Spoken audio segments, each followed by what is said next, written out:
Welcome to the Science of Hockey, the podcast where we break down the science behind ice hockey. I'm the analyst, your host, and every week we explore the data, research, and evidence that shape how we play, train, and understand the game of hockey. From biomechanics to performance psychology, we take you beyond the rink and into the research lab, giving you insights that go beyond hearsay and into what really makes the difference on the ice. Whether you're a player, a coach, a parent, or just someone passionate about the sport, we're here to bring you scientifically backed information in a language that's friendly and easy to understand. So grab your skates and let's dive into the science of hockey. Welcome to the Science of Hockey, where we explore the stories and studies shaping the sport. I'm your host, the analyst. Today, we're diving into how dynamic social norms are helping shift the focus in youth hockey from competition to connection. Discover how these norms influence parents and players alike for a more positive experience. Ever feel like youth sports has gotten a little too intense? Like it's all about winning no matter what.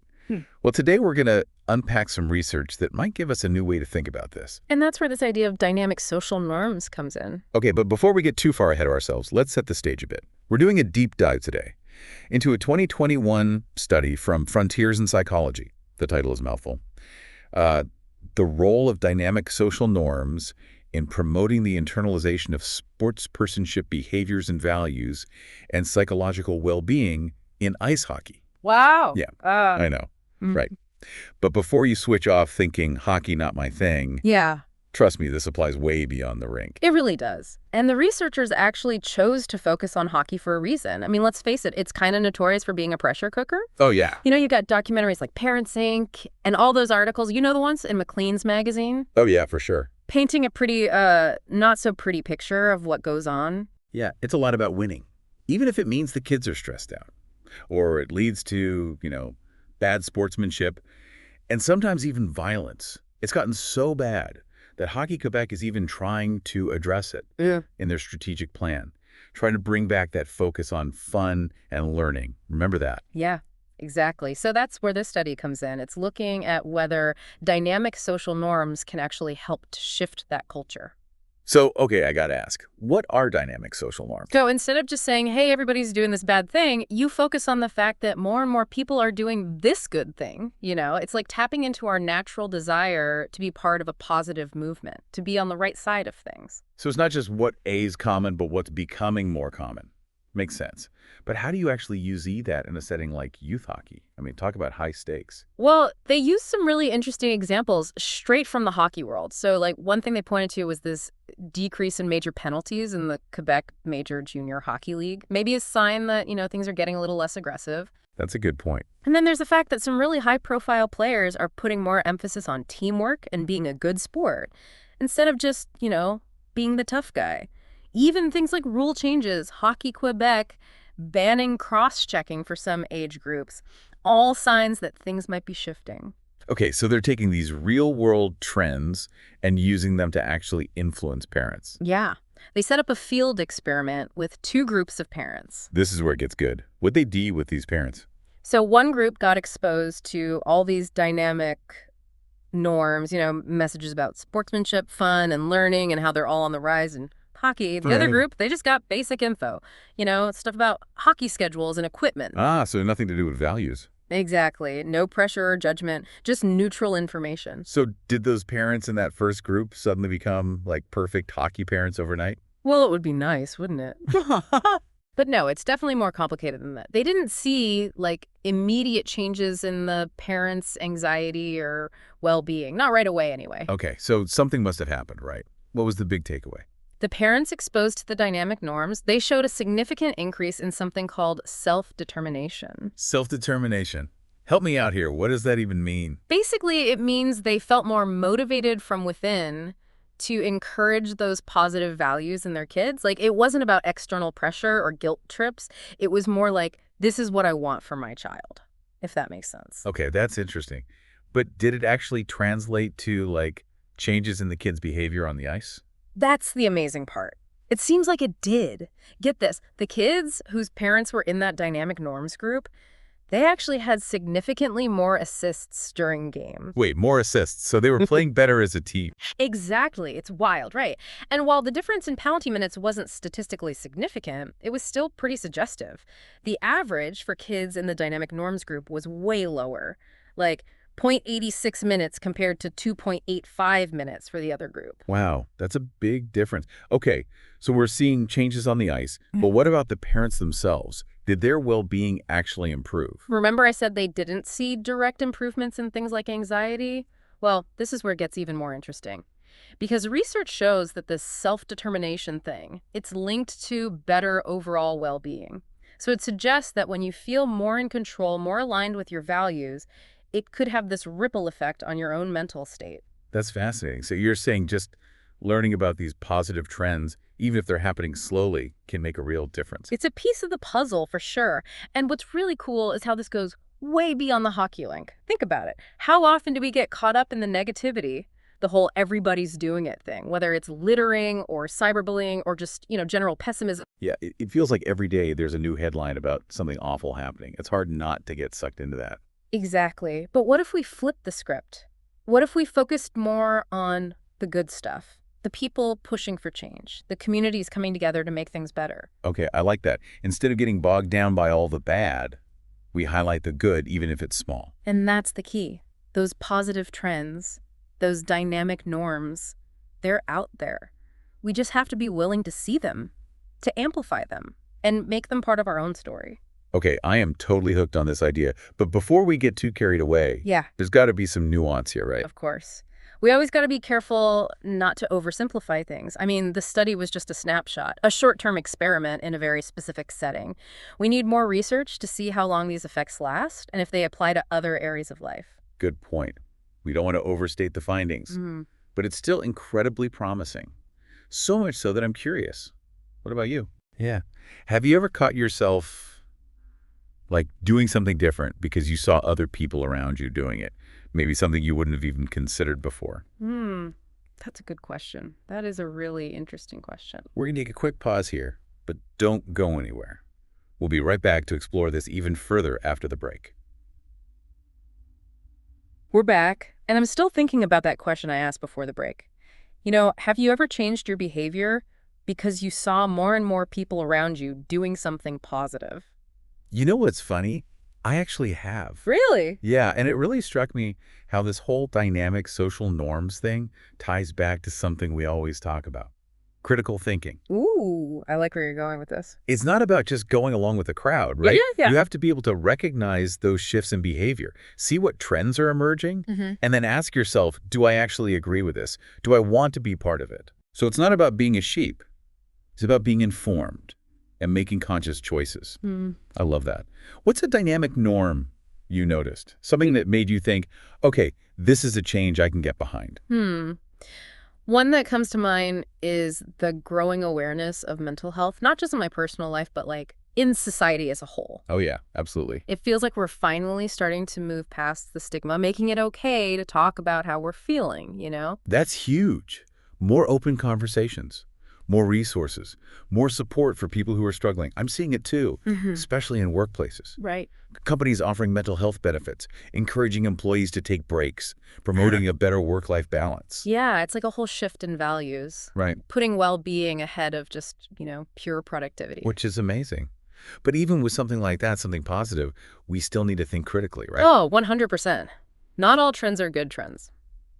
We got to be aware of the potential downsides, too. Like, for example, this focus on mental health, could it sometimes lead to overdiagnosis? Or maybe even, like, medicalizing normal human emotions. It's something to watch out for. Such a good point. Even with things that seem universally good, you can have unintended consequences if you don't stay informed and keep asking questions. Exactly. It all comes back to staying informed and curious and talking about these things openly. Okay, so bring it back to that hockey study.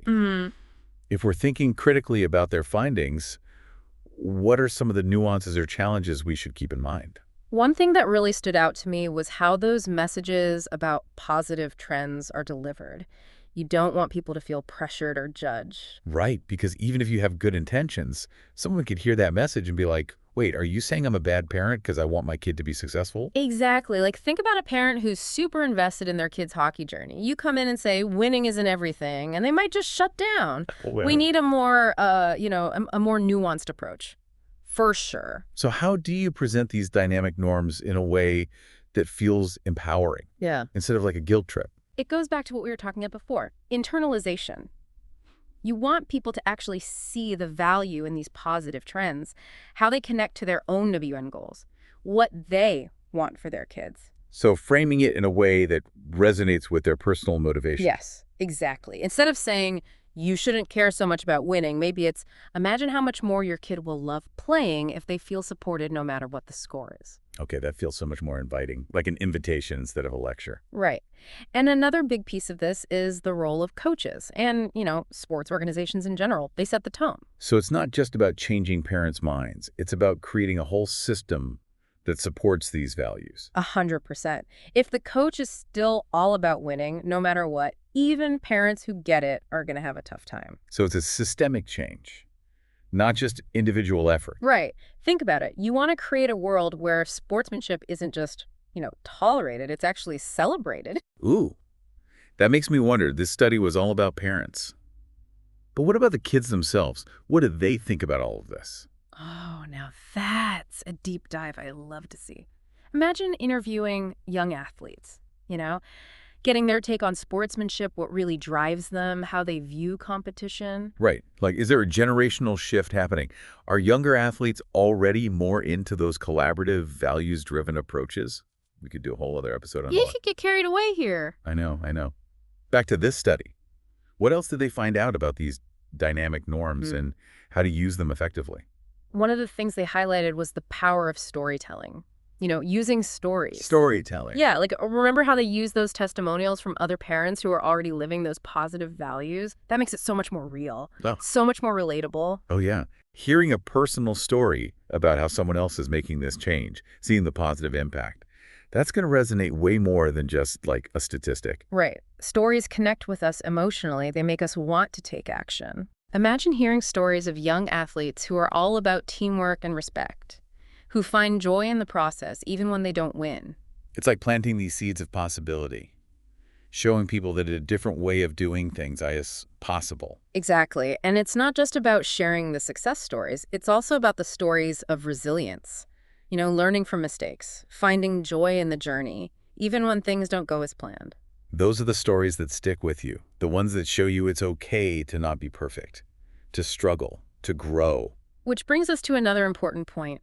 We need more research, longer-term studies, to see if these shifts in norms and behavior can actually last. Because it's not about a temporary change. It's about creating a cultural shift. Yes, we need to go beyond these one-time things and look at how to embed these positive values into, the very foundation of youth sports. That's a big task. It is. It probably means some tough conversations, challenging some old beliefs, and being open to trying new things. For sure. But the payoff could be huge, not just for the athletes, but for everyone. I completely agree. Wow. We covered a lot of ground here. We did, and there's still so much to unpack. Which is why we have one more part to this deep dive. We'll be right back after a quick break. And we are back for the final part of our deep dive into dynamic social norms and how they can be used to shape behavior for the better. And, as we've been talking, I keep thinking about how this goes way beyond just sports. It totally does. If just highlighting positive trends can change behavior in a high-pressure world like youth hockey, imagine the possibilities in other areas, like all those things we worry about, Yeah, it's mind-blowing. Think about sustainability and environmental awareness. What if instead of all those doom and gloom headlines, we focused on all the people and communities who are finding creative solutions? Exactly. Or fostering empathy and compassion in our communities. What if we highlighted examples of people building bridges and connecting across divides? And reducing prejudice and discrimination. Imagine if we showed how more and more people are embracing diversity and inclusion. It's like tapping into that human desire to be on the right side of history. Right. We all want to be part of something good. Exactly. We're social creatures. We want to belong. We want to feel connected, to be part of something bigger than ourselves. And that's what makes dynamic social norms so powerful.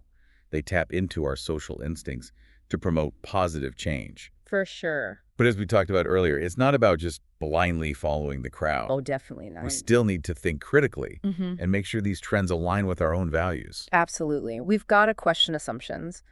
Be aware of those unintended consequences. Just because something sounds good doesn't mean it will always play out that way. So true. Stay curious, keep learning, and keep talking about this stuff. Couldn't agree more. This research on dynamic social norms is really just the beginning. It is. It We is. need more studies, more exploration, more real-world applications to really understand how to use this concept for good. Okay, so that brings us to the most important question. What can we as individuals do to harness this power, to make those positive changes happen? It starts with awareness. Pay attention to the trends around you, both the good and the bad. Notice what's changing, what's gaining momentum, and ask yourself, what kind of world do I want to live in? Okay, and then what? Once you have that vision, start looking for those dynamic norms that fit. Look for those bright spots, those examples of positive change that really resonate with you. I love that. Seek out the good. Yeah. Share those stories. Celebrate the people who are living those values. And speak up to support policies and systems that promote them. And don't forget about the power of your own actions. Oh, that's huge. Like leading by example, embodying those positive changes in your own life. It can have such a ripple effect. Inspire others to do the same. Right. It's about being the change. Yes. It's about recognizing that we all have a role to play in shaping the social norms that influence our world. This has been such a thought-provoking conversation. I feel like we've just scratched the surface. Right. There's so much more to explore here. Yeah, it's the beauty of a good deep dive, though. Yeah. Right? It's not about having all the answers. It's about sparking curiosity, igniting new ideas, and feeling empowered to make a positive impact. I love that. So well said. So to our listener, we'll leave you with this final thought. What dynamic norms will you choose to amplify today? What positive changes will you contribute to? The power to create a better world truly does start with each of us. Thank you so much for joining us on this deep dive. Until next time, stay curious and keep exploring. Thanks for tuning in to the Science of Hockey. If you enjoyed today's episode, make sure to share it with your friends, teammates, or anyone who loves hockey as much as you do. Don't forget to subscribe so you never miss an episode. And we'd love to hear from you. Leave a comment to let us know what you liked, what you'd like to hear next, or any questions you have. Your feedback helps us make the show even better. Until next time, keep your skates sharp, your mind open, and keep chasing the science behind the game.